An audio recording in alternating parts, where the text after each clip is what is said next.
All right, everyone. Well, I have a very easy role today. It is truly just to welcome all of you, all of our participants. We have almost 1,000 individuals registered to participate in today's conversation from over 43 countries. I think that's truly incredible. And we're so grateful that you've chosen to spend some time with us during your day, your evening, your morning. We're thrilled to have you. And I really just want to share a few thoughts on behalf of the Events Industry Council, our board of directors, and all of our incredible members and partners.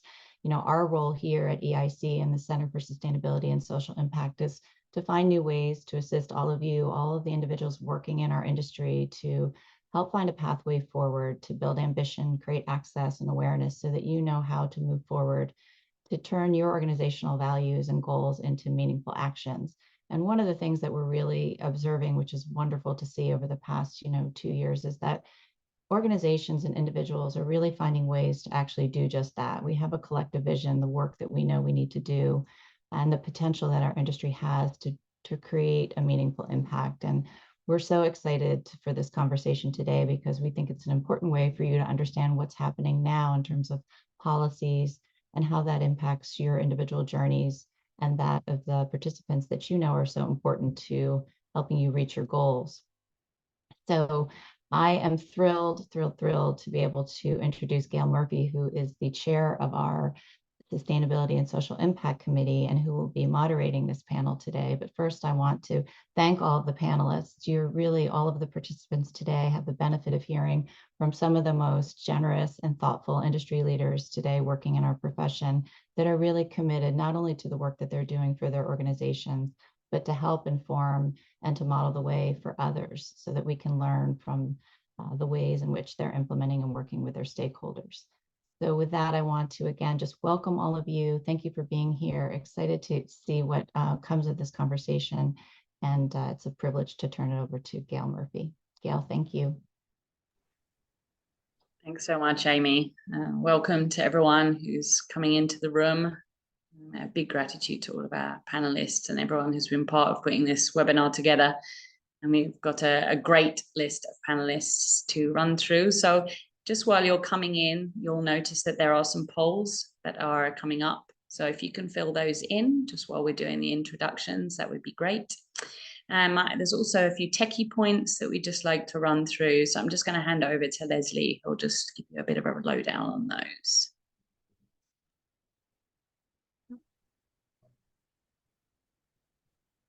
Everybody, my name is Leslie Bailey with the EIC. I just wanted to walk you through tech announcements just so you can get the most out of your experience with our webinar today.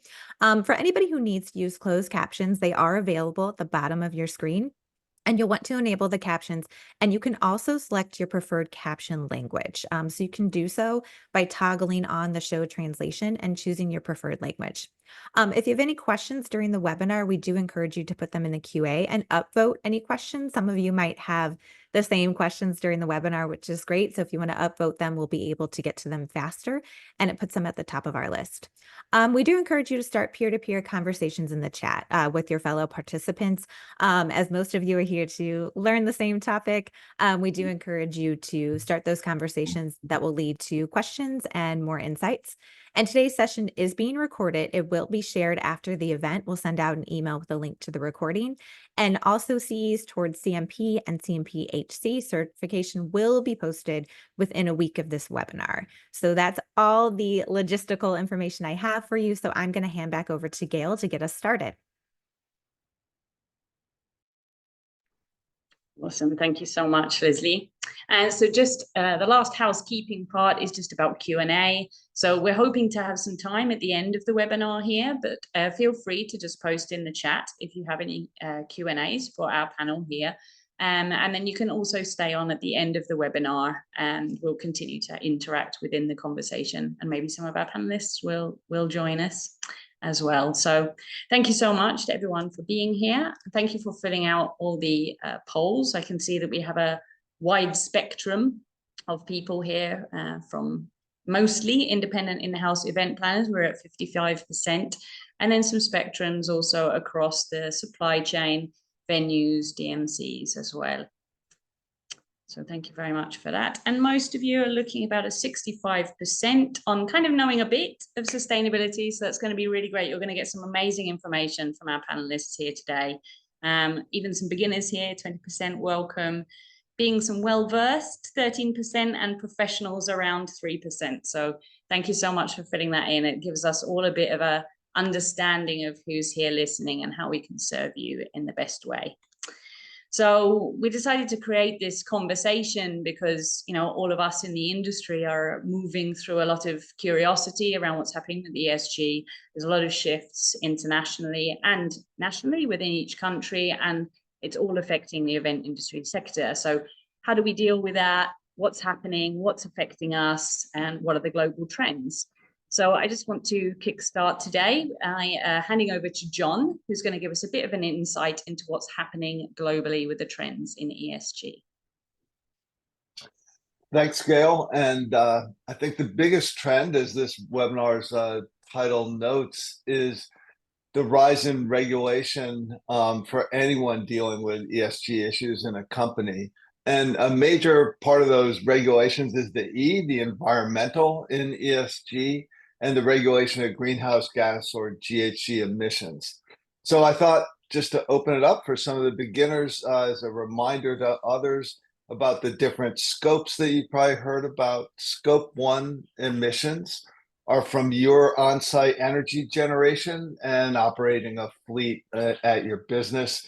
Scope 2 is purchased energy, and Scope 3 is all the other emissions in your value chain.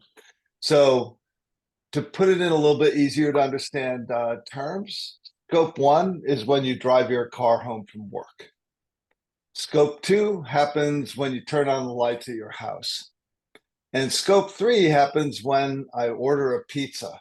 In the first two, I have tons of control. I can drive an electric car, I can put solar on my rooftop, but for the last one, I have very little control over all the aspects of pizza production. So hopefully that gives you a sense of how complicated it is. The thing I do have control is I can choose who I buy that pizza from, right? So, or I can look at their attributes. And so I think what we're talking today is how companies and how regulators are going to look at the various attributes of my buying that pizza. So that's probably the biggest thing that we're going to talk about. But you may have customers that want information that's much greater than Scope 3 emissions, and that's what we tend to focus on. One of the things we'll be releasing later this year is our biennial State of the Profession report, and it really looks at sustainability role in companies and how it's evolved. What we've seen is teams and budgets are getting bigger at large organizations, and ESG issues have become of great interest to CEOs and their boards. This is primarily due to a lot of the regulation that we're going to be talking about today. But the other thing that I think you have to keep in mind is that the leading companies that are really performing well in terms of ESG are really looking at leveraging this as a driver of innovation, as well as a driver of increasing revenues and profits.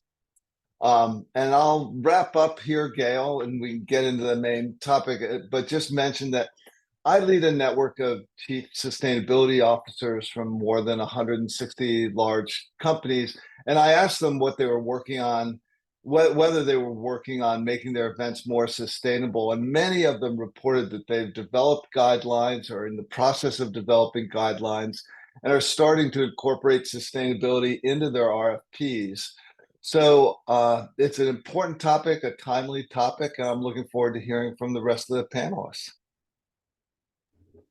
Fantastic, John. Thank you for that overview to just introduce us into the webinar. Really appreciate your knowledge and awareness at an international level. So just to give you guys a bit of information about our panelists today. So John is actually the network's president of the Green Biz Group.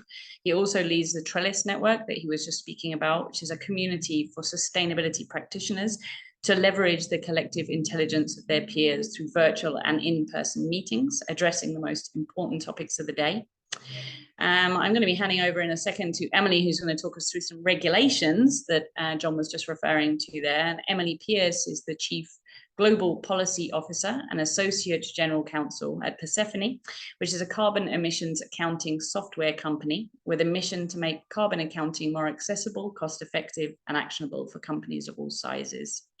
Emily spent 12 years also in the Office of International Affairs and at the US Securities and Exchange Commission, where she worked with regulators around the globe on shared policy challenges, including sustainability reporting.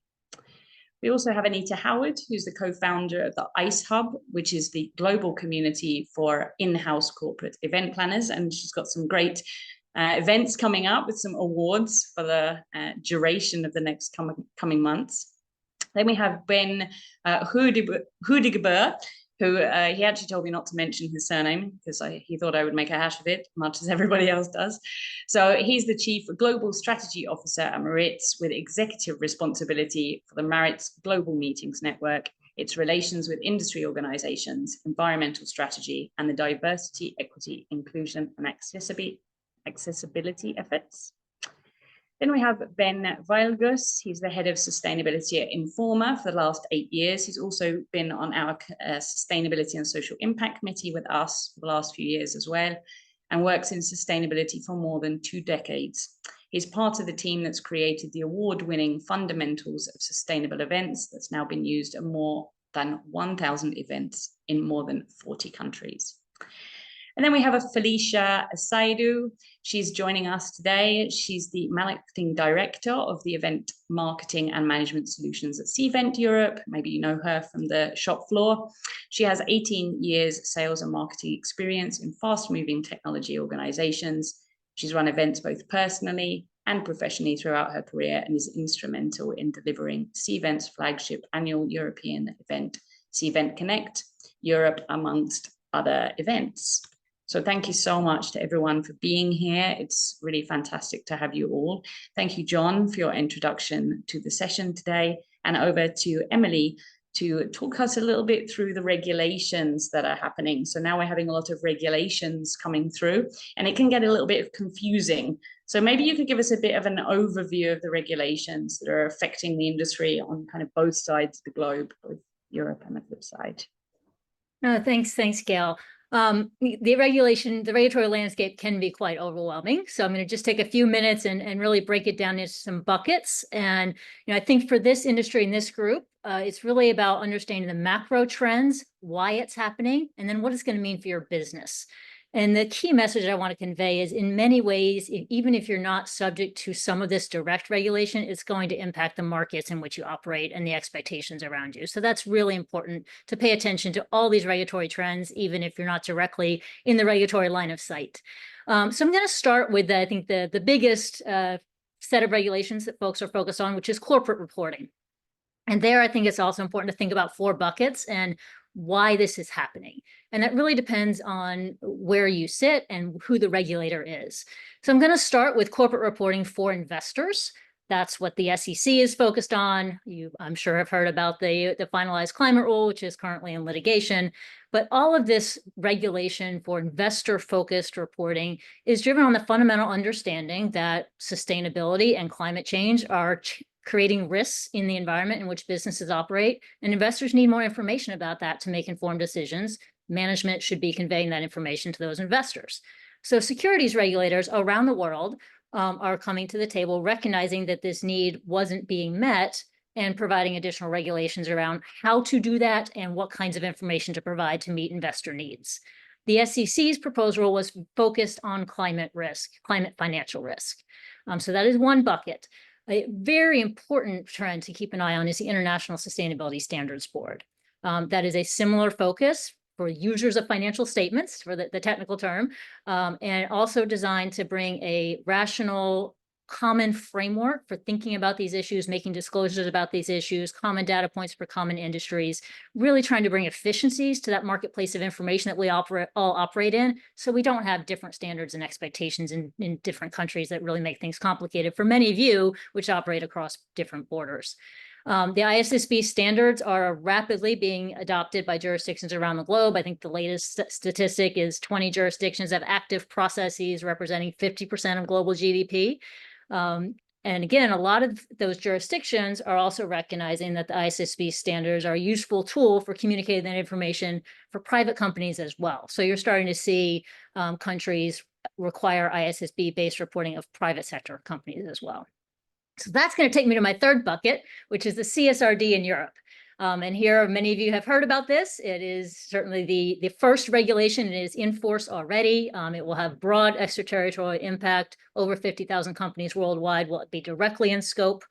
It does focus on the value chain of companies, so it's going to have that trickle-down effect.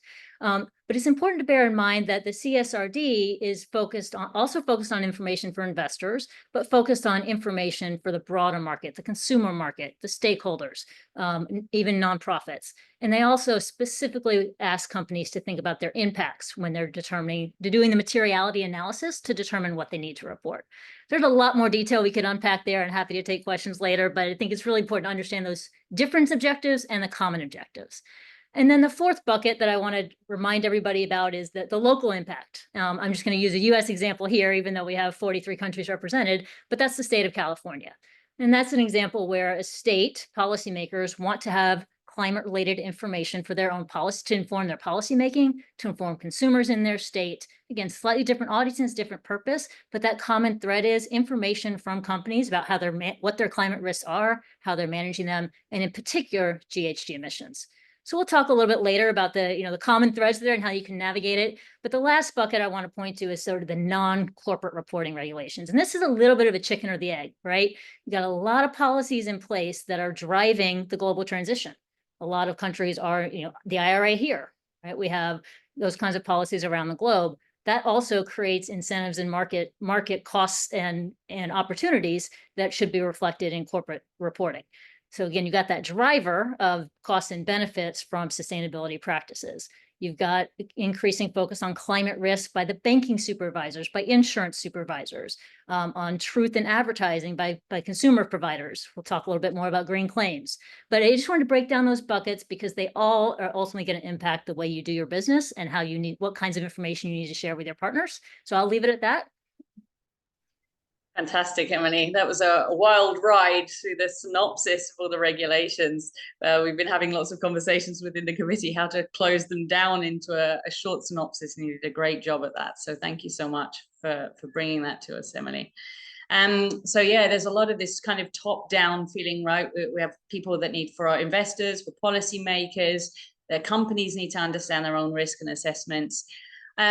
Moving on to kind of exploring a little bit down now into the event sector. So I'd like to tap into some of the knowledge of the expertise here.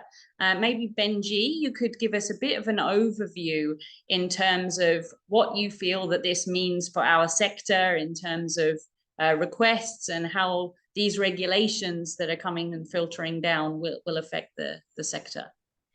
So one of the things that we've been seeing, and that's directly to the points that have been earlier made, is about reporting. So we are seeing in RFPs, in the larger RFPs, that especially on the corporate side, not so much on the association side, that companies are asking us to report values. So within the organization, within the Merits organization, we do very many events. We do 8,000 a year. And then we have an extension of other business that we do outside of the business event sphere. So we're being asked by corporations, being put under pressure by corporations to report in certain reporting agencies. One of them being EcoVadis, or however you pronounce it, and the other one being CDP. And this really looks at, it's a scoring system, and it looks at the full chain of what's happening within the organization. So they're putting us under pressure to say, you need to report to us what your practices are, what your systems are, how you're controlling this. So that's an events company that's being put under pressure to respond to their questions. Now that, of course, has an effect on how we respond to our markets as well. So our clientele, our clients are the large corporations, our large associations, et cetera, et cetera. So we're trying to help them as well. And what we are seeing is an increase at the moment of how the things that are being asked us. And it's not just on the environment, because it's on the whole ESG area. But those are very important points. And the thing that has changed, I think, over a period of time has been that, like I said, we are being put under pressure to say these are our scores. And a result of that is that they're giving us a target of scores. So if we don't reach the target of a certain level, then the corporation has the ability to say, well, actually, we don't want to do business with you anymore. So it really fits within the chain of conversation within an organization. The event side of it is a little different. I feel that the event side is really trying to catch up, first of all. And one of the things that I've been thinking, and I've been having these conversations over time, it really needs to start to normalize in terms of what we are doing and how we are talking about it. It needs to become table stakes, because we're still talking about it as something in the sky. We're still talking about it as something very, very complicated. And what we as an events industry need to do, and actually society needs to do, we need to break it down to simplicity, because it really needs to be simple. And that's why Maritz, for instance, is collaborating with the EIC on this, because that's our role. We need to make it simple for everybody. It needs to be something we all understand. So a session like this is critically important. Fantastic. Thank you, Ben. Anita, I know you have a keen, I can see you all already going to unmute here. No, I think the regulation piece is very, very important going forward. And for our industry sector to normalize things is very, very important. It's just like health and safety now is just a normal thing. Sustainability is a normal thing. And people asking so a lot of our in-house planners now are saying, right, we're doing things automatically, we're doing it naturally. So it's no big thing, but we need to actually now start measuring. And so that is basically one of the key stumbling points for a lot of our corporate organizations, is how do we start measuring it and putting actually output numbers, not just the green bit, but the D&I piece as well. And I know some event teams, obviously the larger ones, are actually setting KPIs against becoming more sustainable as well. So I think there's a great shift in how this is going to look in another couple of years' time. And I obviously realize there's a lot of legislation coming out there, but I think a lot of the corporates are trying very hard to become sustainable, because they've been ignored by their sustainability departments. They haven't got to them yet. So, everyone goes sustainable, sustainable, sustainable. And suddenly with events, oh, let's just bubble. We can just do an event and it's fine.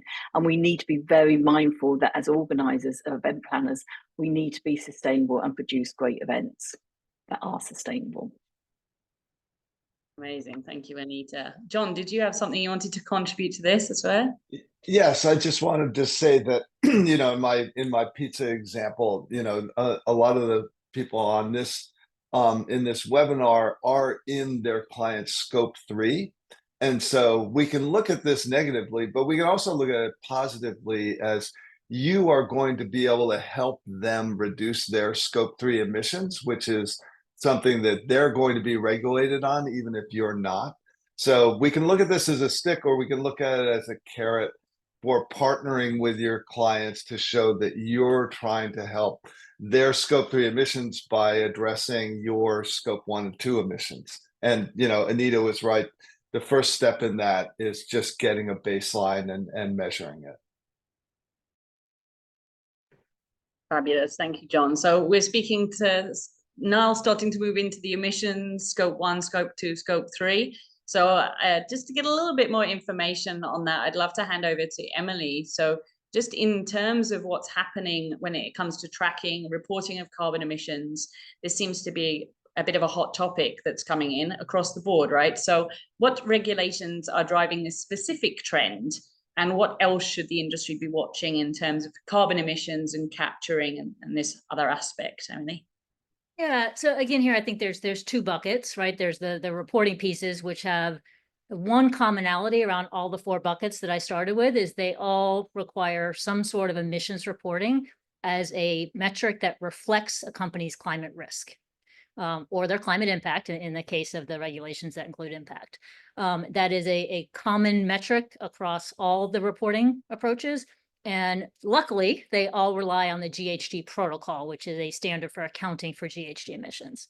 There's other drivers of carbon, the need for carbon data, like some of the product claims codes, carbon taxes are coming into play, the carbon border adjustment mechanism in Europe, just so people are aware there's other things out there as well. But when it comes down to that pure calculation of your scope 1, scope 2, and scope 3, I think one element I want to point to that is a common thread in the ISSB in particular and the CSRD is that in addition to the scope 3 requirements and expectations, there's also a call for disclosure of the percentage of the scope 3 that company is reporting that's based on activity-based data or verified data, primary data. And that's important because that pulls exactly what was just being spoken about in terms of requests for information. The more you as a provider can provide true activity-based data to your customer, the better number they're going to have. And again, they're not required to get activity data, but it is helpful. And I think that is more actionable, and that's what we all want.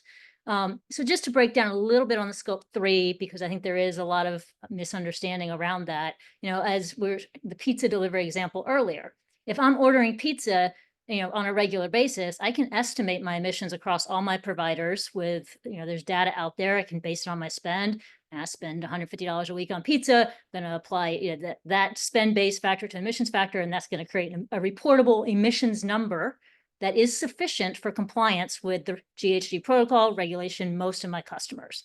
But if I can actually differentiate between this pizza provider, this much emissions, this one, this much, I'm going to be able to have a much more accurate and precise and actionable set of information that's going to be more useful. And so I think that is not a requirement of the regulation, but it's one of those trends that I think people should be aware of. Now, the good news is that, again, nothing is simple, but because the GHG protocol is the common framework, we're seeing increasing efficiency in this space. Technology is coming to play. We'll talk a little bit more later about how you go about this. But again, it is possible to comply with pure spend-based data. It can be done. But what we're really seeing in the trends is that desire for activity-based primary data. And that, I think, is what the folks on this webinar want to be ready to provide for their customers.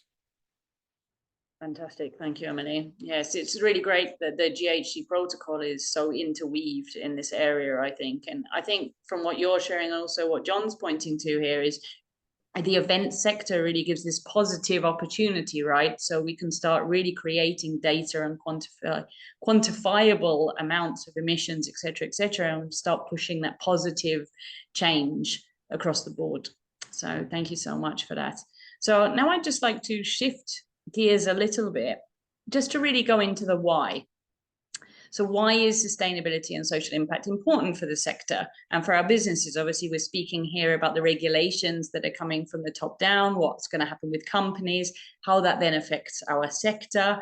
But why is it really important for us as a sector? So I'd like to hand this over to Felicia. There's a couple of points just coming up here about acronyms. So I'd just love to ask the rest of the panelists, when we're speaking about, ESG, CSRD, ISSB, for us, we know what we're talking about, GHG, maybe there's a lot of people here who are 55% who know a little bit. Maybe we can just add in the full names. That would be really great. We're getting some thank yous already in the chat. So yeah, just a reminder. Absolutely. I will try to go acronym light. In fact, I'm just going to start very simple. Why is sustainability and ESG important? Because it's important for the world, it's important for the globe. And as meeting organizers and hospitality providers, we have such an impact actually on the globe. I'm going to go back to that horrible time called the pandemic. Boo, boo, no one wants to hear about that. But when we weren't able to operate, that's when people really saw the value of events, the value of meeting face-to-face and travel and all of that. But we also have an impact. If we have a big value, it means we have a large impact. And especially when we're bringing large groups of people together to eat, to drink, to travel, you know, the impact grows and grows, and it exponentially grows because of those volumes, because we're trying to bring, you know, some events bringing 15, 20,000 people together. So, you know, that pizza analogy is just going to keep going, because that's one person ordering that one thing that one day. Now there's 20,000 people ordering over 3 days, you know, and it just gets more and more complex. So actually, you know, I think to see it that way is good, and to be able to talk to the board to say we have a high value, you know, we are organizers, we should be valued, this industry is valued, but that also means we have a huge impact. Beautiful, Felicia. So we're touching not only on the positive impacts that we can create by monitoring our data, our emissions, what we're purchasing, what we're operating, what we're conducting, so these events that we're running, right? But it's also our touch point of thousands of people in terms of change, in terms of positive new ideas, fresh innovations, digital technologies. All of the new stuff comes through these platforms of face-to-face events and networking as well, and knowledge exchange and experiential stuff. John, I know that you wanted to also share a little bit to this, and also to Ben, so I don't know if you guys want to jump in. I think I'll defer to Ben and wait till future question. Two Bens, but I'm guessing you're looking at me. So for those of you who don't know Informa, we run quite a few events around the world, and I was hired to try and figure out how being good at sustainability and ESG can be a competitive differentiator. So I'm going to be a little contrary to what a few people are saying here. The chat, it's really clear. Like, I think we've all turned a fire hose of information on you all right now, and you've been hit in the face with 100 acronyms in the last short space of time. And one of the things that's often spoken about in the event sector is this new thing called ESG. And I've got a reality check, because ESG is not new. You know, it's been around 40 years. And the reason it feels new is it's changing a lot. It's changing really quickly, and our sector is really behind. But the great thing is, because we're behind, we can learn from other sectors who've already done this and catch up really quickly and cost effectively. And Felicia, I think you're spot on that this is the right thing to do. But if I put on my commercial hat, it's the right thing to do because it gives us a license to operate. Like, we're not going to be allowed to go to cities if we create a huge amount of traffic problems or create pollution or a cause of crime. But equally, I think our customers no longer want their brand associated with unsustainable events. You know, no brand is going to put itself as a sponsor of an event that has an all male, all white, all middle-aged panel. They don't want that exposure anymore. But if we flip that, the new generation coming through wants really exciting, unique, experiential events that serve up local food. So it's local pizza, not pizza from Domino's. Sorry, Domino's fans, but you know, that local pizza is always more interesting. It's more memorable. They want things that are cost effective. They want things that are worth their trip. They want things that they feel like the event is unique and share their values. They want a show floor that's not just rows of boring pipe and drape or shell scheme. They want booths that are interesting. They want natural environments. They want a chance to see the local city and participate in the local life. All of these social and economic features that are being brought by this agenda can be turned into an advantage. And I think the key thing that we're learning is, if you want to make this stuff valuable to the business, all this stuff that Emily's talking about in particular, there's a step called a materiality assessment where you figure out which issues matter most to your business or to your customers, and you do that. And you don't do any of the other 200 things that are coming down the line. And that's a really, really vital thing, because we've got the big four auditors and all of those other accountants running around scaring the heck out of our audit committee and out of our boards, saying you've got 1,000 new KPIs and you're going to have to pay us millions of dollars a year to check those KPIs. And the biggest risk we're all facing right now is that the desire to report and assure and data manage takes us away from making our events better through this agenda. And so this is always going to be a balancing act, and the regulation is essential because nobody wants to send their CEO to jail or get the company fined. But we've got to do it with a lens of what's important to our business, what's important to the communities around us that gives us a license to operate, what do our customers care about, and then how do we grow our business and make our events more successful as a result of it. Fantastic. Thank you, Ben, for that viewpoint and just bringing us back into this simplicity, right? So It's really about how do we affect that change through these regulations, and how do we make it simple and tangible for people. So we're going to move in to speak a little bit about tips and tricks for making things simple and actually implementing stuff.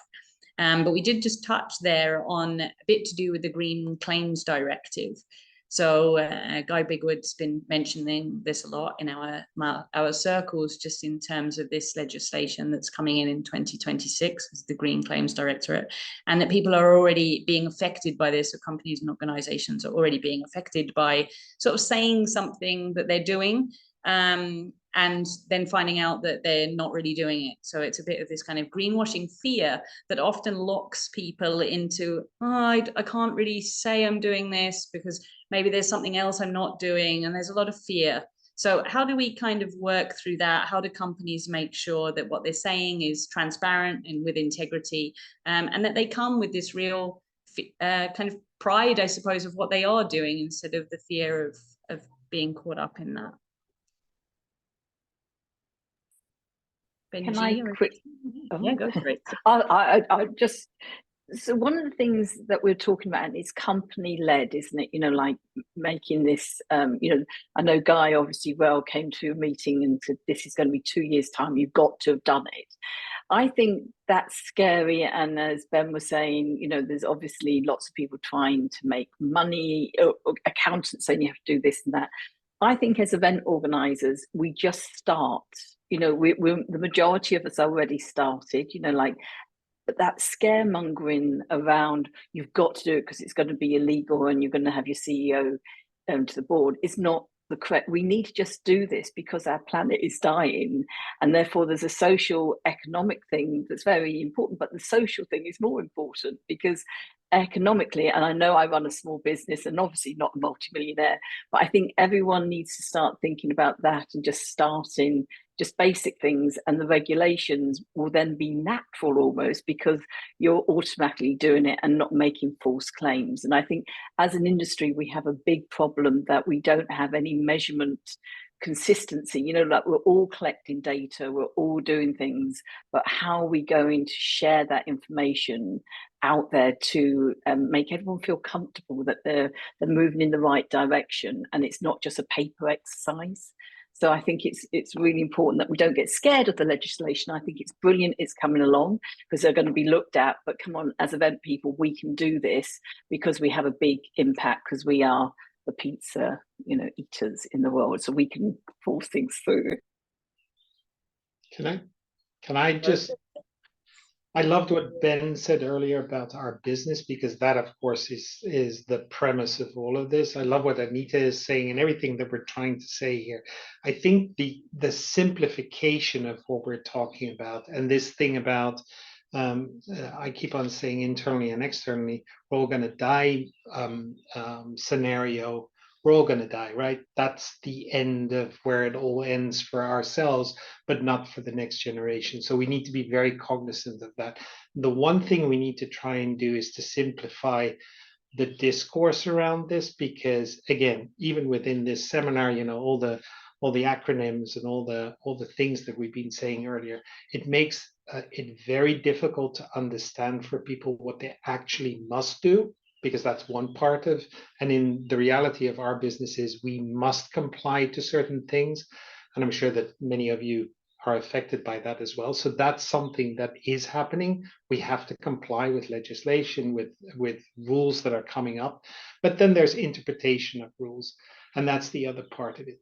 The point about greenwashing or having to prove that what you're saying is true, I think that's like advertising standards, right? That's a thing that we are used to anyway in all sorts of areas. You just cannot lie about things, or you just cannot just say things. So again, that will normalize over time, I think, as we're getting more and more expert at the things that are being said. And then a final thought of what Ben was saying, and what everybody's saying, actually, we need to start helping for the ones that are organizations like ours. We need to start helping our clients understand. So within the organization of Merits, we are trying to educate our people on, and especially the event managers, on how they can help their clients, because it's really a journey that we're all collectively on, and we're trying hard. And I credit Anita and the EIC for that first part of when we did the simple good, better, best schedule, if you like. You know, there's certain things that we all can do, and it can't happen all the time very quickly. You need to do this as a step by step. So these are all sort of thoughts that come up as we're sort of broadening the scope of this conversation. Right, thank you, Ben. Gail, I just want to reinforce something that Ben W. said about, you know, you can learn from a lot of great examples that are out there. I mean, we put on events, not, you know, more in the 2,000 to 6,000 people event, but there are a lot of great partners out there. Like if you do your materiality assessment and say food waste is really important to the people who are attending this, there are companies like Coupa that's out there that have been a great partner for us to help take care of that and do donations and that. There are companies, you know, the waste haul companies like Republic or Waste Management or wherever in your geography, you know, they have people who are willing to help you with your event. So I think there are a lot of examples out there that you can tap into, and I just wanted to reinforce what Ben said there, because I think that's really important to understand. And I'm going to reinforce what John said about what Ben said.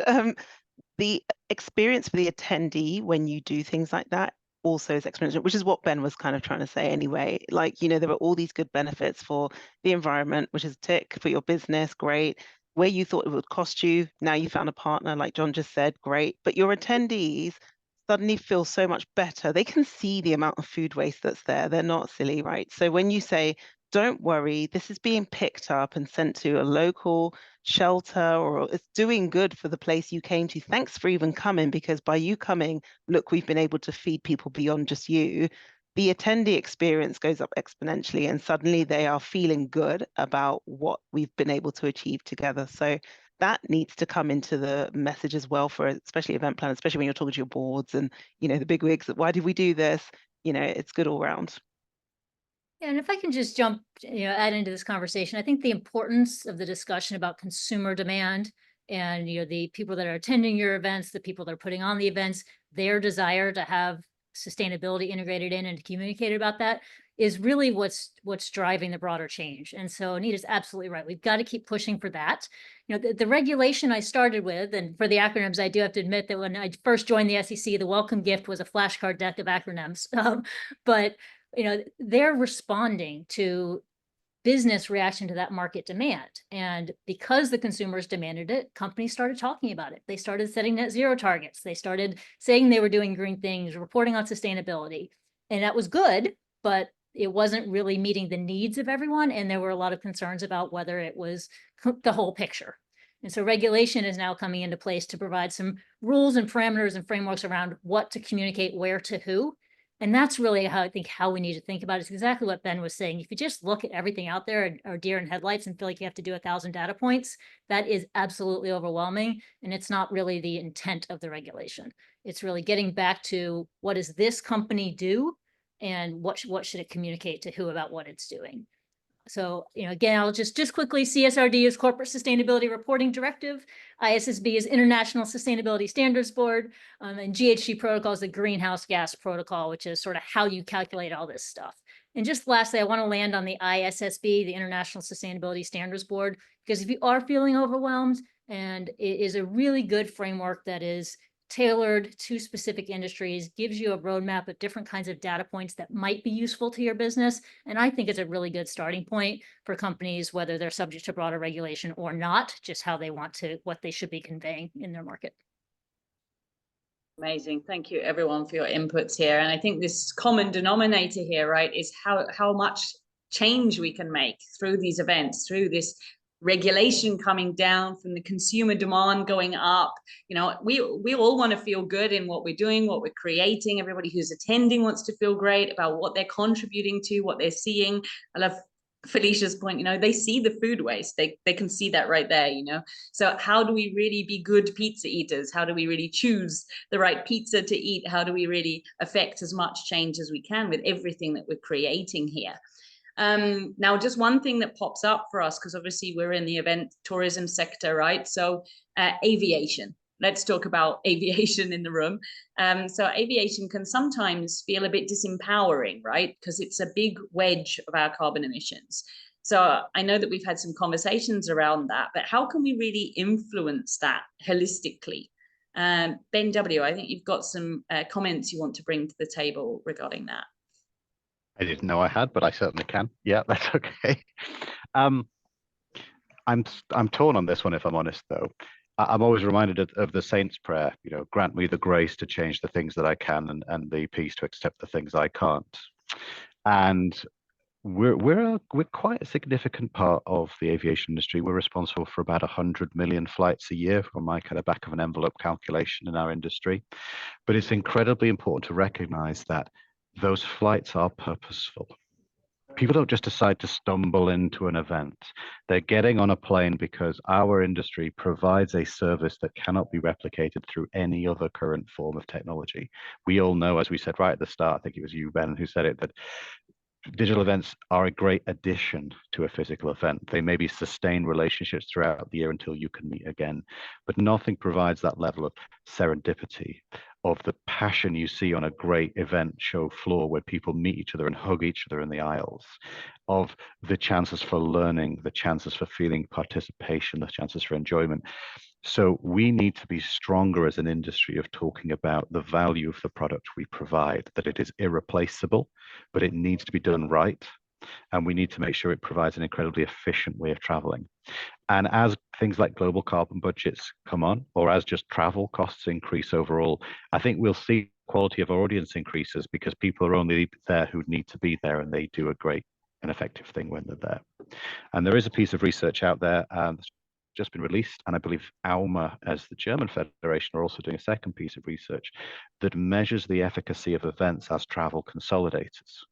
So the view that you get on a plane and you can do many things in one place and perhaps save flights compared to what you'd have to have done if you had to have met each of your customers or each of your suppliers individually. And there is a draft set of industry questions that people can use. It's open source, that allows them to sort of try out this approach. Needs some work, still being developed. But I think we need to start having these conversations with people. We shouldn't be ashamed of the fact people travel to events. We should just make sure that we control the stuff we can, and that we make sure that the events are incredibly valuable when people come. Fantastic, Ben. And also this leverage that we have, right, as a collective. So we are the market demand, as Emily was adhering to here, right? So we are really pushing the change in that sector as well. So our demand pushes the change in that, with that huge impact that you're talking about there, Ben. Thank you so much. Anita, did you want to speak to this as well, or? I think Ben does. I just want to say wholeheartedly to Ben, I completely agree with this. I think we need to stop flagellating ourselves, if that's the right word in English, because travel, we're only a small component of all those amazing number of flights that are taking place at the moment. I mean, leisure travel has exploded, and that also has an effect on price, etc., etc. We need to be proud of what we do and how we do it. Obviously, in an area where we are like I'm based in Europe, work for a US company, where travel is possible in a different way, that's very appropriate. So train services obviously need to be developed further, etc., etc., and we need to influence that as well.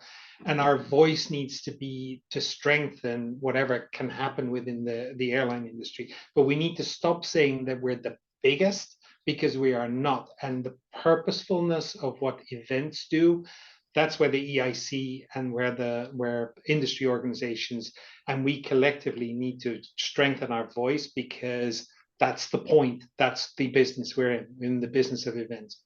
So that was my soapbox.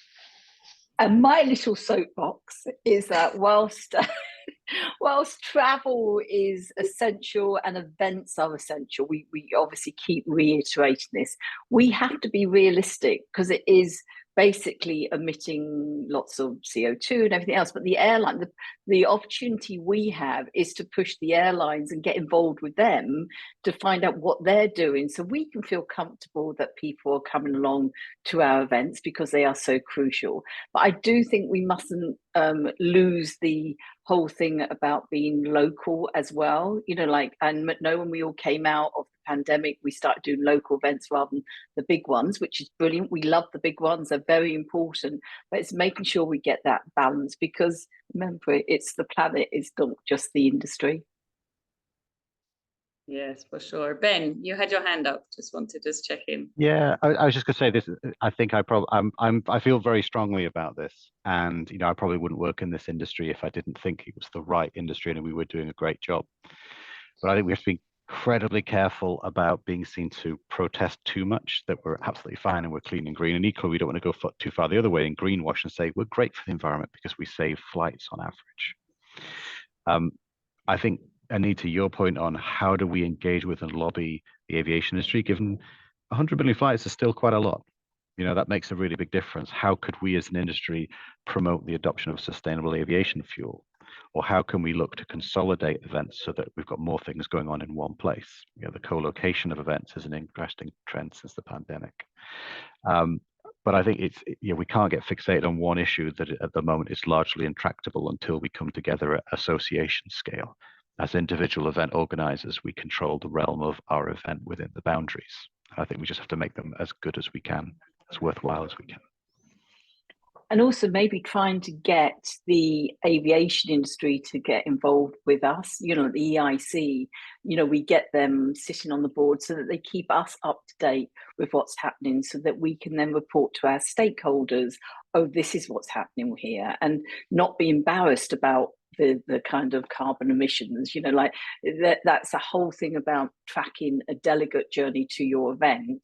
We should be proud because the event is so good, but at least we start tracking the data as well. So I think that's something very important that we start thinking about maybe for the future. There is an industry study out there actually an academic study, I should say, that says that the global events industry accounts for 10% of global CO2 emissions. It's utterly, utterly false. We've spoken to the academic actually who did the research, and they're actually, it's a misinterpretation of what they wrote. We're less than 1% based on the best numbers we've been able to run. But it is something we need to be careful of, because 1% is still a lot, but it's not 10%. It's not the size of agriculture or cement or some of these other groups out there. So I think we could be strong and robust in our defense, but equally rapid in our improvement. Fantastic, Ben. Thank you for bringing in that reality check for us in terms of data as well. So I noticed in the Q&A, and also just now we're just starting to tap into kind of data and tracking, and what should people start to capture? What kind of data should people start to collect? So maybe Felicia, you want to speak about this? I know you're a data fiend over there. Yeah, well, being in a technology company, data is very important, and it always has been. And funnily, I used to work in data centers, and us tracking our green emissions, like we said, not new. We used to find ways to turn, output from the servers into hot water and all sorts. So this is something that's definitely been going on for a very long, long time.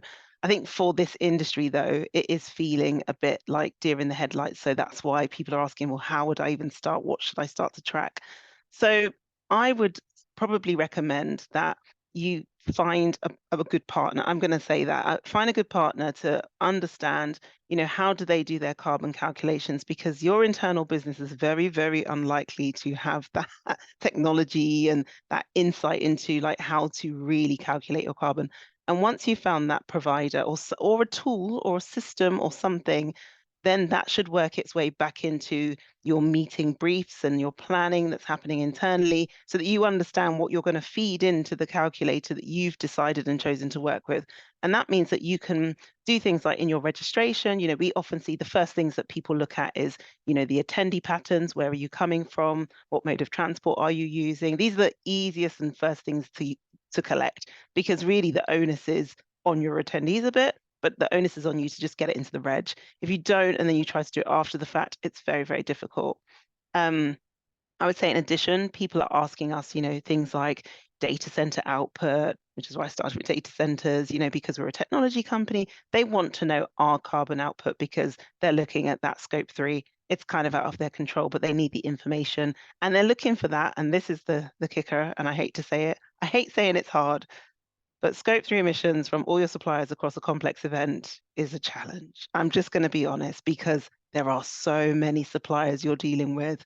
Many times you're running an event on low time, low budget, and then suddenly you're being asked, well, which provider gave you the little pieces of plastic that have ended up on the bottom of that? Who knows? So it can get tricky, but as much as you can, Anita said it earlier, just start and then you'll get somewhere. And then next year you try better, and if you work with the right suppliers and you work with the right carbon calculator organizations, they'll also help you to track along the way of your event. So to say, hey, you look like you're going this way. If you were to just change this, you might be able to do better. So that's also something that we do in our consulting team and other organizations can do. Amazing. Thank you, Felicia. I think this point, right, of just starting, like Anita said, just starting to capture stuff, and then we start to roll out. And the more that we're asking, like everybody is discussing here, right, the more that we're asking our partners, the venue, the suppliers that we use, the more that they start then tracking, which makes everybody's job easier along the value chain. Is there anyone else who just wants to answer this just before we move into the next question, which is just about kind of getting started? Emily, I see you on. I just want to echo Felicia's point that, this is complicated, but it's getting simpler, and just starting is really important. And that goes back to the point I was making earlier about, just starting with spend your scope 1 and scope 2 is the starting point. And that will give you enough information if you're in the value chain to share with your customer. And this flywheel effect of information in the system is going to make everything, more efficient and easier over time. Those are comparative terms, not easy. I'm going to pop in the chat, a link to a tool that we have, which is free. So anybody can go in and play around and try to calculate their scope 1 and scope 2 based on activity data that they own in their business. There's also a real effort to put out a lot of training and education around carbon accounting in particular, and later I can send a link to some wonderful resources on the International Sustainability Standards Board's Knowledge Hub. So again, places we can go to learn, take short courses to understand the bigger picture. And then, if you're at an enterprise level and you need to do something more complicated, again, this is a space where technology is coming into play. Matching up the right emissions factors, using ledgers, all those sorts of, the role that technology can play in making that process more cost effective for you and also more reliable. And then again, back to where we started with the regulation, ready for assurance, because again, that verification, external third party assurance over emissions data is another piece of this puzzle that we're rushing towards over the next couple of years. Yeah, and I will add, I should have added earlier. Thanks for reminding me, Emily. You said something, it triggered me when, a lot of our business is event planners running their events through our technology. So as much as you can feed into existing systems, I always say this about AI as well, like not having to always go off and say, okay, now let me find another one. Okay, let me find another one. If you can utilize your existing providers like a Cvent and say, can I add to this? And can that integrate with the other piece of technology? That's far better than you having to then tag on lots and lots and lots of pieces of tech. Oh, fantastic. Thank you for that. So having that foundation and then building on it again, right? And so, yeah, just there's a few more questions in the chat, just in terms of kind of sustainability and social impact holistically, rather than just carbon emissions, right? So how can people get started? What do we have any tips or tricks for the people that are here that are sort of messaging? How do we start? What would you recommend as a panel, John? So I think one thing we haven't really addressed is, and what I've found in leading this network of sustainability leaders is, this is mostly pre-competitive. And so there's a lot of great information sharing and collaboration. And I think you really need to leverage that. And then I would say when it comes to energy audits or doing a materiality assessment, a great resource is there are so many sustainability programs at universities that are looking for projects And the students or interns are great at doing these kind of short-term projects to help you get a baseline of, say, your materiality assessment or your energy use, and it helps them in their program. So for smaller companies, that's a great resource to go tap into. I would also say the thing that we did with EIC last year, which is the good best bet, is Action 10. We'll share the link. And it's basically from the corporate planners. So these are from corporate saying what they would like to do is like start at the beginning, just, you know, start basic. It's good, better, best. And it's a great way because we're having so many people feel that they're getting somewhere with it. You know, because as Emily said, it's such a big thing. It's just starting from the beginning is a really good way to do it because everyone can do it because some of it's so straightforward.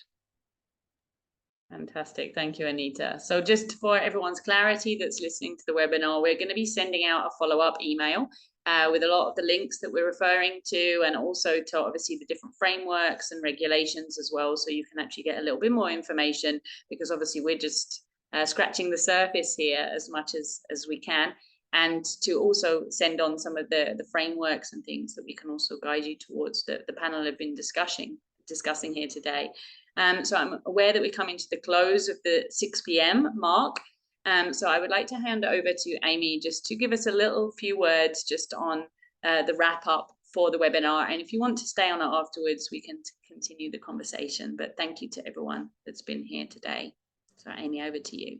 Thank you, Gail. Thank you to all of our incredible panelists. What a wonderful conversation. I'm so grateful to all of you, to the participants, awesome engagement in the chat. I love some of the ideas that have been shared. I love the interaction. And I really want to just take a moment to share some just high-level thoughts about today. I really loved some of the points that were raised about just finding ways to build ambition and gain support, not only internally within your organizations, but of your participants. All of the attendees that are engaged with your events are a wonderful way to help along this journey, and it really is a journey. I would strongly urge all of you to, think about the discussion here today and the individuals represented on the call, not only as subject matter experts, but leaders that are modeling the way through their actions. If we look around the ecosystem in our industry, not only through EIC, but just throughout our industry globally, there's so many important examples of great work being done and really interesting ways for you to learn about how to start your own journey. But definitely take advantage of the resources that this incredible committee that Gail leads this year, the Center for Sustainability and Social Impact, have put together, and continue to look for more that they'll be sharing this year.